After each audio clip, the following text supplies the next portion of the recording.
August 29 Vishal Sai Dhanshika திருமணம். யோகிடா பட இசை வெளியீட்டு விழாவில் பேசிய இயக்குனர் RV உதயகுமார், விஷால் சாய் தன்ஷிகா காதலிப்பதாக கூறினார். அடுத்த நொடியே வெட்கத்தில் தலை குனிந்து சிரித்தார் விஷால். இதை பார்த்த சாய் தன்ஷிகாவும் வெட்கத்துடன் சிரிக்க மேடையே கியூட்டானது. இதையடுத்து தாங்கள் வருகின்ற ஆகஸ்ட் 29 திருமணம் செய்ய உள்ளதாக சாய் தன்ஷிகா கூறியிருந்தார். தாங்கள் 15 வருடமாக பழகி வந்ததாகவும் சாய் தன்ஷிகா கூறினார். என்ன பேபி,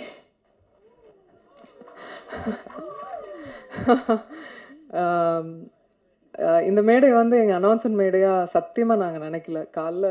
காலைல தந்தியில் ஒரு நியூஸ் வந்த உடனே நான் ஆல்ரெடி முன்னாடியே சொல்லிட்டு இருந்தேன், தயவுசெய்து நீங்கள் என் ஃப்ரெண்டு, நான் உங்கள் ஃப்ரெண்டு, 15 வருஷம் ஃப்ரெண்டு, அதே மெயின்டைன் பண்ணிக்கலாம் அப்படிலாம் சொல்லிட்டு வந்தால் காலையில் நியூஸ் வந்தது.